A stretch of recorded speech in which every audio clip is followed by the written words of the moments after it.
தாயை பார்க்கறது, தகப்பனை பார்க்கறதுண்டா ஹஜ்ஜிக்கு அனுப்புறது, உம்ராக்கு கூட்டிட்டு போறது, நோய் வந்தா மருந்தெடுத்து கொடுக்கிறது, பெருநாள் வந்தா ஆடை எடுத்து கொடுக்கிறது, மாதா மாதம் செலவுக்கு காசி கொடுக்கிறது. இவைகள் கவனிப்பு என்று நினைக்கிறோம். இவையெல்லாம் கவனிப்புகள் தான். ஆனால் இவை எல்லாவற்றையும் விட மேன்மையான ஒரு விஷயம் இருக்குது. ஏனென்றால் இதுதான் கவனிப்பு. அப்படி என்றால் இஸ்லாம் உங்களோட தாய் தகப்பனைத்தான் கடுமையாக பார்க்கணும் என்று சொல்லுது. இதுதான் கவனிப்பு என்றால் உம்மாவுக்கும் பாப்பாவுக்கும் செலவழிக்கிறத விட கூட எங்கட மனைவிக்கும் பிள்ளைகளுக்கும் நாங்க என்ன செய்யறோம்? செலவழிக்கிறோம். உம்மாவுக்கு ஒரு 65-70 வயதானால் ஒரு நோய் என்று வந்தால் வயதாகிட்டு இதுக்கு பிறகு பெரிய செலவழிப்பு தேவையில்லைங்கிற மனோநிலைக்கு பலர் வாராங்க.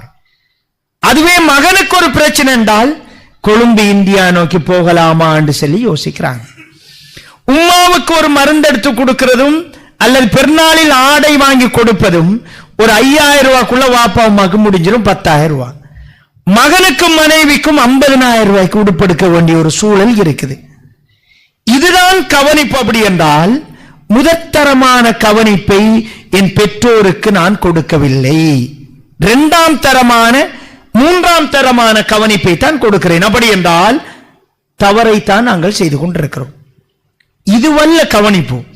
பெற்றோர்களும் உண்மையில் எங்களிடம் அதை எதிர்பார்க்கவும் இல்லை. நீங்கள் குர்ஆனை படித்து பார்க்கலாம், ஹதீஸை படித்து பார்க்கலாம்.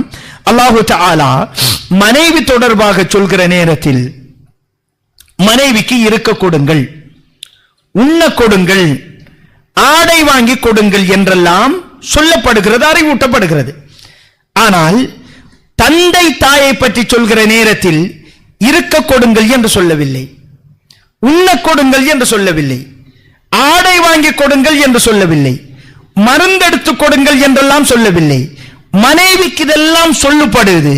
ஆனால் அல்லாஹ் சொல்றான், அந்த மனைவி தவறிழைத்தால் கன்னத்தில் அடிக்காமல் அடித்துக் கொள்வதற்கும் தண்டிப்பதற்கும் அனுமதியை அல்லாஹ் கொடுக்கிறான்.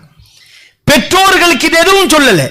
ஆனால் அல்லாஹ் தஆலா சொல்கிறான், அவர்கள் வயதை முதிர்ந்து விட்டால் ஃபலா தகுல் லஹுமா உஃபின், சி என்ற வார்த்தை கூட நீங்கள் பயன்படுத்த வேண்டாம். உங்களுடைய இரக்கம் எனும் இறக்கைகளை அவர்களுக்காக தாழ்த்தி விடுங்கள் என்று அல்லாஹ் தஆலா சொல்கிறான். சகோதரர்களே, மனைவி பிள்ளைகளுக்கு எல்லாமே கொடுங்கள், தண்டியுங்கள் என்று அல்லாஹ் சொல்கிறான். இங்கே இது தொடர்பாக எல்லாம் சொல்லல. அல்லாஹ் சொல்றான், அவர்கள் தவறு செய்தால் வயது முதிர்ச்சியில் தவறு அதிகமாக இருக்கும், சி என்ற வார்த்தை கூட நீங்கள் பயன்படுத்த வேண்டாம். அப்படி என்றால் அல்லாஹ் பெற்றோர்களோடு உறவாடுதலில் வேறொரு விஷயத்தை எதிர்பார்க்கிறார்.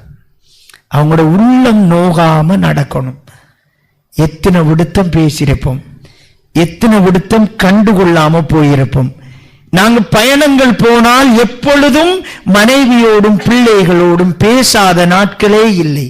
எப்பொழுதாவது எங்களோட உம்மாவோட வாப்பாவோட போக வாப்பா போயிட்டு வாரன். எனக்கு 60 வயசா இருக்கட்டும், எனக்கு 70 வயசா இருக்கட்டும், 40 வயதாக இருக்கட்டும், உம்மா நான் போய்கிட்டு வாரன். கோல் எடுத்து ஒவ்வொரு நாளும் தொடர்பு கொண்டு பேசி இருக்கிறோமா? இல்லை. ஏனண்டா நாங்க இந்த பிசினஸ் சமூகம் தானே, வியாபார சமூகம் தானே. சகோதரர்களே, அதுவல்ல கவனிப்பு. அல்லாஹ் சொல்கிறான், அவங்களோட உள்ளம் குளிரணும். அந்த உள்ளம் எங்களை பெற்றெடுக்கிற பொழுது எவ்வாறு மகிழ்ச்சியோடு அள்ளி முத்தமிட்டார்களோ அந்த மனோநிலையில் அவர்கள் மௌத்தாகணும். எங்களை பார்க்கிற பொழுதெல்லாம் அதே மகிழ்ச்சியோடு அவர்கள் இருக்க வேண்டும் என்பதை அல்லாஹு தஆலா எதிர்பார்க்கிறார்.